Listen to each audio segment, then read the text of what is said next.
Tasavvur qiling, bir paytlar Singapurda korrupsiya odamning oddiy hayot qismiga aylangan, tizim chirigan, politsiya ham ishonchsiz edi. Ana shu joydan Singapur qanday qilib dunyodagi eng korrupsiyasiz halol va davlatlar qatoriga chiqdi? Bu mo'jiza emas, bu qat'iyat, siyosiy iroda va temir intizomning real tarixi. Shunday yondashuvlar borki, ular nafaqat davlatni tozalaydi, balki uni dunyoga namuna qilib qo'yadi. Singapur shunday qildi. Endi esa bu jarayon qanday boshlangan va qanday kuch bilan davom etayotganini birga ko'ramiz. 1959-yili Singapur ichki mustaqillikka erishgach, uning birinchi bosh vaziri Lee Kuan Yew yetakchiligidagi Xalq harakatlar partiyasi hokimiyatga kelishi bilan korrupsiyaga nisbatan qat'iy siyosat boshlangan.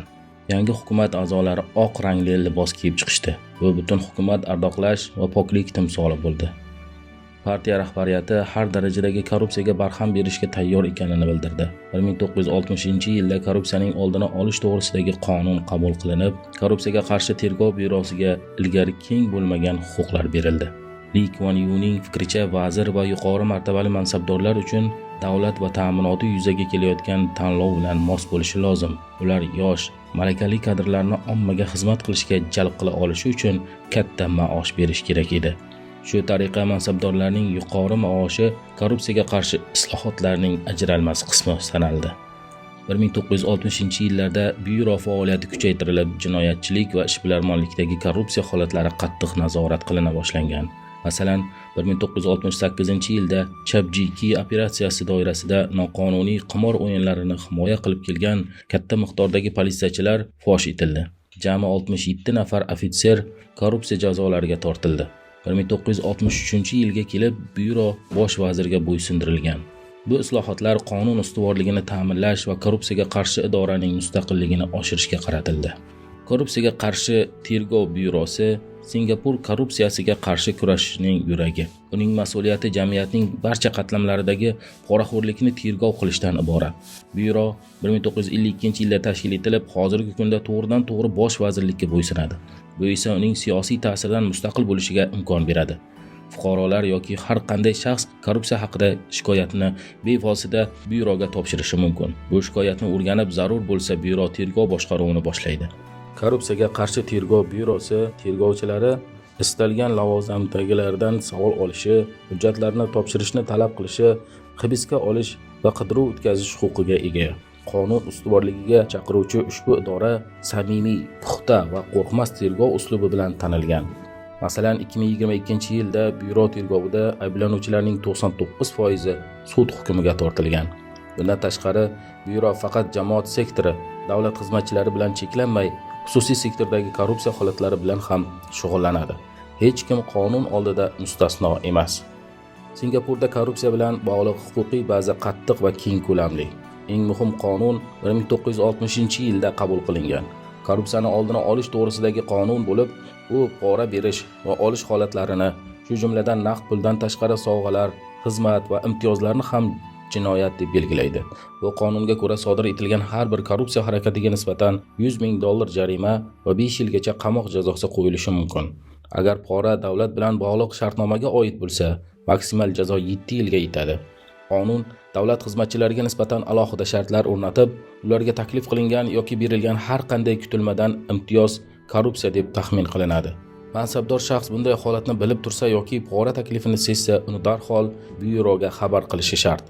Bu tartibga bo'ysunmagan davlat xizmatchisiga esa $5,000 gacha jarima yoki 6 oygacha qamoq jazosi qo'llanadi. Bundan tashqari korrupsiyaga qarshi kurash bo'yicha qonun byuroga cheksiz kuchli vakolatlar beradi. U xorijdagi jinoyatlar uchun ham amal qiladi. Ya'ni agar Singapur fuqarosi chet elda poraxo'rlik qilsa, u ham mamlakat hududida sodir etilgan hisoblanadi. Mamlakat korrupsiya natijasida olingan foydani musodara qilish bo'yicha ham qattiq qonunlarga ega.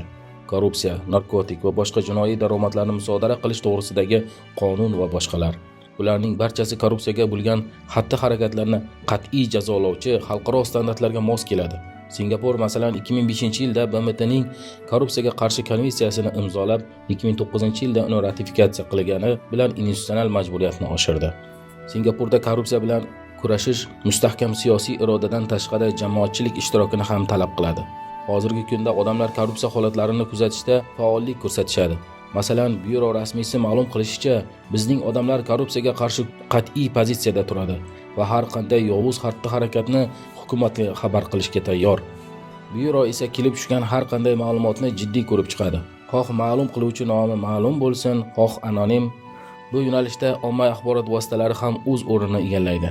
Har qanday yuqori martabali shaxsning korrupsiya holati ochiqlanishi keng omma e'tiborida bo'ladi. Masalan, so'nggi yillarda oldingidek xalq parlamenti a'zolari, vazirlar korrupsiya gumoni bilan tekshiruvga tortilgani keng yoritildi. Fuqarolik jamiyati tashkilotlari va oddiy fuqarolar ham korrupsiyaga qarshi kurashda ishtirok etishi mumkin. Singapur qonunlariga ko'ra har qanday shaxs, shu jumladan fuqarolik jamiyatidagi vakil, korrupsiyaga oid shikoyatni to'g'ridan-to'g'ri byuroga taqdim etishi mumkin. Tahlillarga qaraganda har qanday katta korrupsiya holatida advokatlar va fuqarolar jinoyat prokurorligi orqaligina emas, balki sudda ham o'z hissasini qo'shish uchun cheklangan huquqlarga ega. So'nggi 10 yilliklarda Singapur hukumatida korrupsiyaga qarshi kurashning raqamli vositalari ham rivojlandi.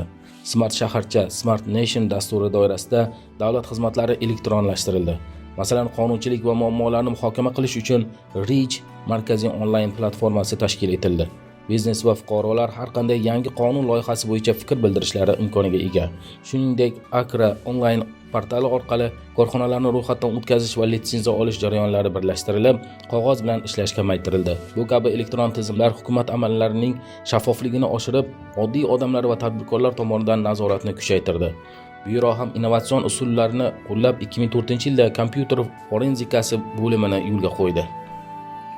Singapur korrupsiyani boshqarishdagi muvaffaqiyatlari bo'yicha xalqaro tashkilotlar tomonidan ham e'tirof etilgan.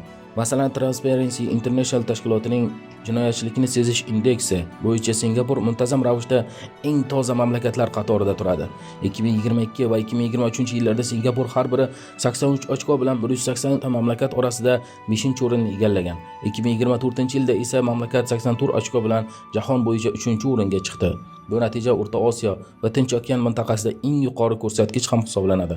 Inson huquqlari bo'yicha global shaffoflik korrelyatsiyasida to'liq demokratiyalar o'rtasida 73 ochko, cheklangan demokratiyalar 47, avtoritar mamlakatlar esa 33 ko'rsatkichga ega ekani ma'lum qilingan. Singapur korrupsiyani bartaraf etishda eng yuqori ko'rsatkichlardan biriga erishganligi bilan faxrlanadi. Bunda asosiy ustunlik sifatida siyosiy iroda, kuchli qonunlar, mustaqil tergov organi va oshkora boshqaruv tilga olinadi. Birinchi vazir Lee Kuan Yew tuzgan rahbarlik qatlami halollik va shaffoflik tamoyiliga asoslangan bo'lib, mamlakat siyosatida chuqur sindirilgan. Davlat xizmatida ham meritokratiya amal qilgani, yuqori maoshlar bilan tazyiqlarni kamaytirilgani ta'kidlanadi. Sud huquq tizimining mustaqilligi ham korrupsiyaga qarshi chora ko'rishda hal qiluvchi omil bo'ldi.